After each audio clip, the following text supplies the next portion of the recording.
आज हम स्टार्ट करने वाले हैं ग्रुप 17 एलिमेंट्स में इंटर हैलोजन कंपाउंड्स। नाम से पता चल ही गया होगा, इंटर हैलोजन कंपाउंड्स मतलब अलग अलग हैलोजन्स के बीच के रिएक्शन के बाद बनने वाले compounds.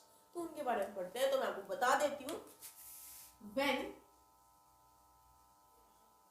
To halogens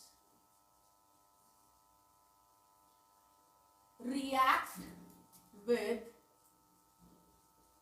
each other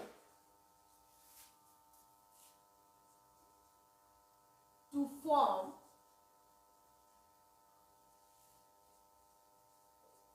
interhalogen, या फिर मैं when की जगह सिंपली लिखूं, two halogens react with each other to form interhalogen compounds, right. और ये कितने टाइप्स के होते हैं, मतलब अलग अलग जो इंटरहैलोजन कंपाउंड कैसे बनते हैं? जब दो हैलोजेंस एक दूसरे से रिएक्ट करेंगे तब इंटरहैलोजन कंपाउंड्स बनेंगे, और ये दो डिफरेंट होने चाहिए हैलोजेंस, राइट। तो जो अलग अलग तरह के हैलोजेंस बन सकते हैं वो है x X dash, x X dash 3, x x dash 5, x x dash 7। ये अलग तरह के अलग अलग इंटरहैलोजन टाइप्स है, कंपाउंड्स हैं जो बन सकते हैं। और इनमें जो x है वो होगा large sized halogen, large size halogen होगा x, और x डैश जो होगा वो स्मॉल साइज्ड हैलोजन होगा, राइट। और इसके अलावा it will be more electro positive और it will be less electro positive, या फिर हम इसको इलेक्ट्रोनेगेटिविटी के टर्म से बोले तो it should be less electronegative and it should be more electronegative. तो इन दोनों के टर्म्स में हम इसको बोल सकते हैं, right. So as the ratio of x and x dash increases, number of atoms per molecule also increases। तो एक फैक्ट, एक तरह से बहुत अच्छी इंफॉर्मेशन है। जैसे जैसे इन दोनों पार्टिसिपेंट्स का इंटरहैलोजन कंपाउंड्स बन रहा है x x डैश 1 3 5 7 जो भी है, जितना ज्यादा रेशियो होगा इन दोनों का, राइट, इनके साइजेस का, मैं साइजेस लिख देती हूं, as the ratio of size of X X dash increases, जितना ज्यादा रेशियो बढ़ेगा उतने ज्यादा एटम्स एक मॉलिक्यूल में अकोमोडेट हो सकते हैं। तो अगर मान के चलिए इन सभी में से मैं बात करूं तो सबसे ज्यादा एटम्स किस में है? एक्स एक्स डैश 7 में 8 एटम्स है इसके अंदर, राइट। 7 + 1 8 एटम्स है एक मॉलिक्यूल के अंदर। तो यहाँ इस कंपाउंड में इस x और इस x डैश के साइज का रेशियो काफी ज्यादा है, और वो रेशियो किन हैलोजेंस में सबसे ज्यादा हुआ? एक जो सबसे छोटा है F, और एक जो सबसे बड़ा हैलोजन है I। तो इस केस के अंदर ये हैलोजन इंटरहैलोजन कंपाउंड पॉसिबल है। तो IF7 एक ऐसा केस है जो XX-7 टाइप का कंपाउंड बनाता है, क्योंकि इसमें दोनों हैलोजेंस के रेशियो जो है वो काफी ज्यादा है, औरों में इतना रेशियो नहीं, राइट। सो ये इंफॉर्मेशन पढ़ने के बाद हम आ जाते हैं प्रिपरेशंस पे। अब हम पढ़ने वाले हैं इंटरहैलोजन कंपाउंड्स की प्रिपरेशन।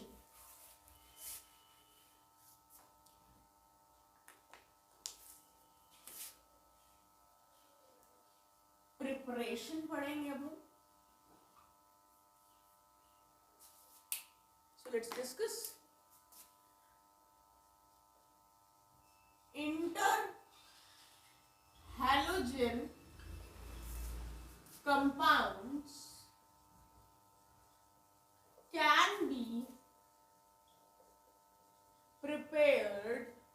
बाय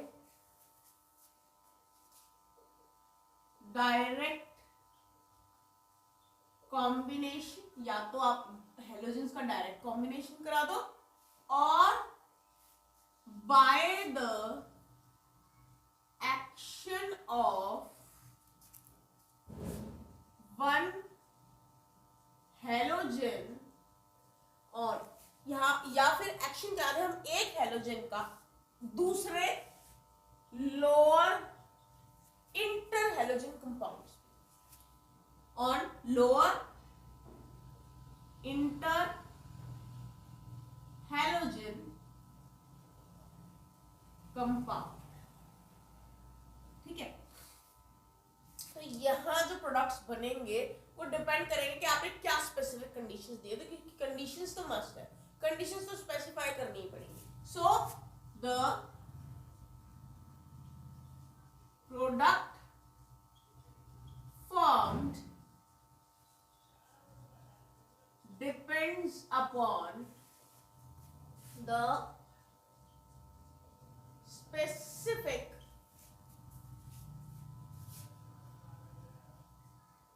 conditions, जो प्रोडक्ट बनेगा वो स्पेसिफिक कंडीशंस पे डिपेंड करेगा। सो लेट्स स्टार्ट, कुछ रिएक्शंस पढ़ लेते हैं, जैसे कि मैंने यहाँ पे Cl2 और F2 का डायरेक्ट कॉम्बिनेशन कराया। देखिए मैंने पहला पॉइंट यही लिखा है, inter halogen compounds can be prepared by direct combination, right. तो यहाँ मैं इनका डायरेक्ट कॉम्बिनेशन करा रही हूँ और मैंने इनकी इक्वल वॉल्यूम्स ली है। इस केस के अंदर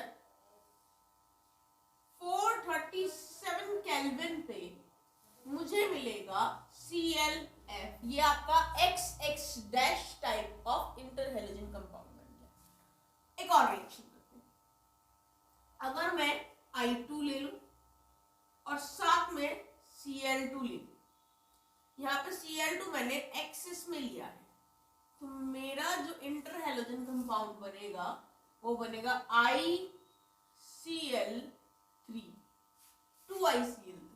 तो यहाँ पे मैंने Cl2 एक्सिस में लिया। और रिएक्शंस देखिए, अगर मैं Cl2 लूं और साथ में F2 ले लूं 3F2, और यहाँ पे मैंने F2 फ्लोरीन एक्सिस में लिया है, तो ये 573 केल्विन पे मुझे देगा ClF3। इसी तरह से अगर मेरे पास ब्रोमीन है और साथ में मैंने फ्लोरीन लिया है, राइट, और यहाँ पे मैंने डाइल्यूट का, it is diluted with water, पानी से इसको डाइल्यूट कर दिया गया है, तो यहाँ पे जो मेरा इंटर हेलोजन कंपाउंड बनेगा वो बनेगा BrF। और एग्जांपल्स करते हैं, जिससे मैंने अगेन I2 ही लिया, साथ में Cl2 ले लिया, लेकिन यहाँ पे मैंने वॉल्यूम जो ली है वो इक्वल ली है, इक्वल वॉल्यूम्स।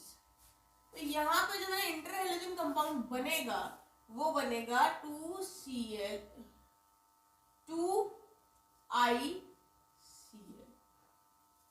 राइट। और अगर मैंने ब्रोमीन ले लिया है, साथ में मैंने फ्लोरीन ले लिया है, और ये मैंने लिया है एक्सेस में, तो जो मेरा इंटर हेलोजन कंपाउंड बनेगा वो बनेगा 2BrF5। तो ये मैंने कुछ रिएक्शंस लिखी हैं इंटर हेलोजन कंपाउंड्स के प्रिपरेशन की, so you can check this out, right? So this was about the preparation. Now after the preparation we are going to do the properties of interhalogen compounds.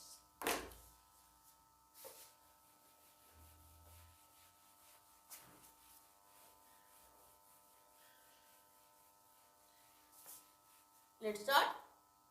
Now we are going to discuss about the properties of interhalogen compounds. देखिए ये तो आपको पता है, halogen है, दोनों electronegative है, एक कम तो दूसरा ज्यादा। तो इस केस के अंदर जो टाइप ऑफ बॉन्ड होगा या फिर टाइप ऑफ मॉलिक्यूल्स होंगे वो होंगे कोवेलेंट। तो ये है कोवलेंट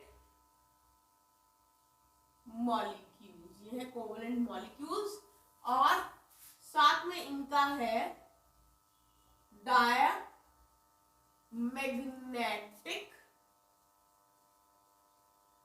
कैरेक्टर, इनका कैरेक्टर भी डायमैग्नेटिक है, राइट, क्योंकि इनके पास अनपेयर्ड इलेक्ट्रॉन नहीं बचते। फिर उसके बाद देखिए, अब हम इनकी स्टेट्स की बात करते हैं। तो ये वॉलेटाइल सॉलिड्स होते हैं या लिक्विड्स होते हैं एट 293 केल्विन एक्सेप्ट ClF, जो कि गैस है, ठीक है। अब इनकी जो फिजिकल प्रॉपर्टीज होती है वो उन हैलोजेंस के बीच की होती है जिनसे वो जुड़ के बनते हैं। सो देखिए, their physical properties are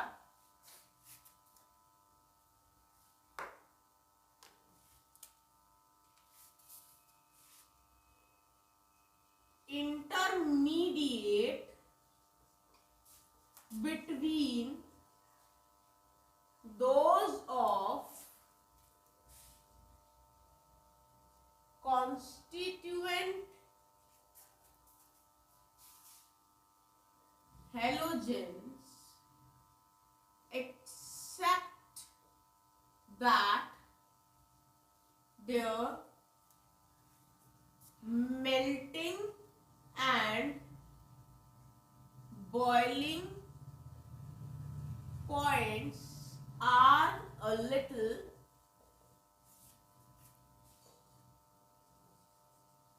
higher than expected। तो जरा देखिए, फिजिकल प्रॉपर्टी जैसे कि मैंने आपको बताया, जिन हैलोजन से जुड़ के वो इंटर हैलोजन कंपाउंड्स बन रहे हैं, तो उनकी फिजिकल प्रॉपर्टीज उन दोनों के इंटरमीडिएट, मतलब उन दोनों के बीच की मिलेगी आप। पर उनके जो मेल्टिंग बॉइलिंग पॉइंट होते हैं, जितना हम एक्सपेक्ट कर रहे थे उससे थोड़े से हायर ही आपको देखने को मिलेंगे। इंटर हैलोजन कंपाउंड्स के melting boiling point will be a little bit higher than expected. जैसा हमने सोचा था तो उससे थोड़ा सा ज्यादा ही मेल्टिंग बॉइलिंग पॉइंट मिलेगा, राइट। अब आ जाते थोड़ी और प्रॉपर्टीज पे। तो केमिकल प्रॉपर्टीज की बात करते हैं। There chemical properties can be compared with individual halogen. अगर हम उनकी केमिकल प्रॉपर्टीज की बात करें तो उनकी केमिकल प्रॉपर्टीज इंडिविजुअल हैलोजेंस जिनसे वो जुड़ के बने उनसे हम कंपेयर कर सकते हैं। फिजिकल प्रॉपर्टीज इंटरमीडिएट है, लेकिन केमिकल प्रॉपर्टीज उनके जैसी हो सकती है, राइट। देखिए, generally interhalogen compounds are more reactive than halogens। तो यहाँ रिएक्टिविटी की बात करें तो इंटरहैलोजन कंपाउंड ज्यादा रिएक्टिव होते हैं as compare to the halogens from which they are form. तो अपने पेरेंट हैलोजन से तो ज्यादा ही रिएक्टिव होती है। लेकिन यहाँ पे एक एक्सेप्शनल केस है, एक्सेप्ट फ्लोरीन। फ्लोरीन का केस एक्सेप्शन है, वो तो है ही ज्यादा रिएक्टिव। उससे रिएक्टिविटी के मामले में फ्लोरीन जो है उसका कंपटीशन कोई इंटरहैलोजन कंपाउंड या कोई हैलोजन नहीं कर सकता। क्यों है ऐसा? क्यों है इंटरहैलोजन कंपाउंड ज्यादा reactive? Because X dash bond is weaker than XX obliques X dash bond, फिर एक्सेप्ट एफ। तो यहाँ पे ज्यादा इसलिए रिएक्टिव है क्योंकि इनके जो बॉन्ड्स है वो थोड़े वीक है। अब वीक है तो वो जल्दी टूटेंगे, जल्दी टूटेंगे तो वो जल्दी रिएक्ट करेंगे, इसीलिए वो ज्यादा रिएक्टिव है। और जो हेलोजन के जो बॉन्ड्स हैं वो स्ट्रॉन्ग होते हैं as compare to these interhalogen compounds. तो इसी के अकॉर्डिंगली आपके प्रोडक्ट फॉर्मेशन होगी, राइट। अब एक और पॉइंट मैं आपको बताती हूँ,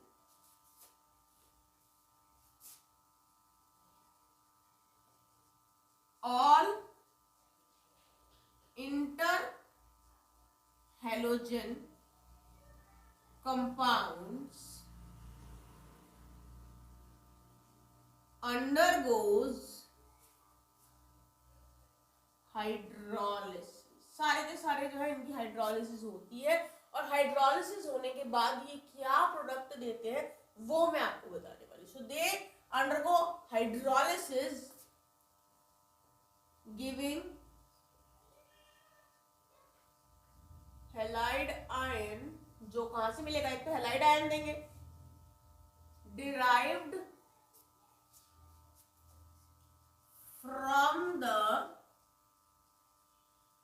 स्मॉलर हेलोजन। तो एक तो हैलाइड बनेगा जो छोटे हेलोजन जो है, छोटे साइज का जो हेलोजन है मतलब X डैश है, उससे डिराइव होगा हैलाइड आयन। अब जो हैलाइड आयन छोटे से डिराइव होगा वो तो हमें पता चल गया, छोटे हेलोजन से। बड़ा हेलोजन है जो, उससे क्या डिराइव होगा वो डिस्कस करते हैं। एंड ए हाइपोहेलाइट, हाइपोहेलाइट मिलेगा जब हमारा कंपाउंड X डैश, राइट। और अगर, और अब हमें हेलाइट मिलेगा जब हमारा इंटरहेलोजन कंपाउंड X डैश 3 है, राइट। हमें हेलेट आयन मिलेगा अगर हमारा इंटरहेलोजन कंपाउंड X डैश 5 है, और पर हेलेट मिलेगा अगर हमारा इंटरहेलोजन कंपाउंड X डैश 7 है। और ये एनायन मिलेगा कहां से, derived from the larger halogen. तो ये जो हमें हाइपोहेलाइट, हेलाइट, हेलेट और हेलेट आयन मिल रहा है वो हमें मिल रहा है लार्जर हेलोजन से, राइट। रिएक्शन क्या रहेगी वो मैं आपको बता देती हूँ। एक रिएक्शन बताती हूँ मैं आपको, जैसे कि X डैश की हाइड्रोलिसिस करें तो हमें मिलेगा हैलाइड आयन, इससे स्मॉलेस्ट हेलोजन से, और साथ में हमें मिलेगा HOX मतलब हाइपोहेलाइट जो कि लार्जर हेलोजन से मिलेगा। इसके बाद इनके स्ट्रक्चर्स की बात करते हैं। ये तो प्रॉपर्टीज हो गई, अब इसके स्ट्रक्चर्स की बात करते हैं।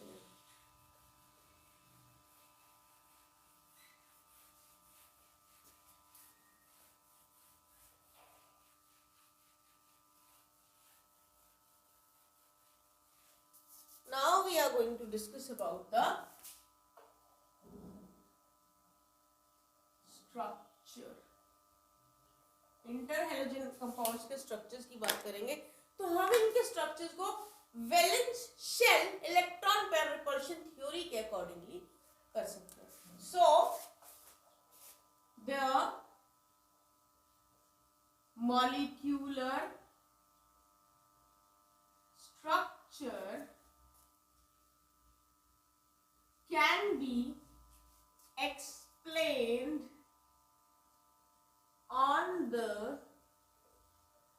basis of valence shell electron pair repulsion theory। ये थ्योरी आपने क्लास 11th में पढ़ी है, तो उसके अकॉर्डिंगली मैं आपको बता देती हूँ कौन से इंटरहैलोजन कंपाउंड का क्या स्ट्रक्चर रहेगा?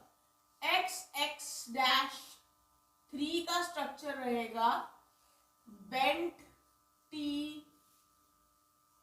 शेप्ड। XX-5 का स्ट्रक्चर रहेगा स्क्वायर पिरामिडल। XX-7 का स्ट्रक्चर रहेगा pentagonal bipyramidal. So according to the valence shell electron pair repulsion theory हमने इनके स्ट्रक्चर्स प्रिडिक्ट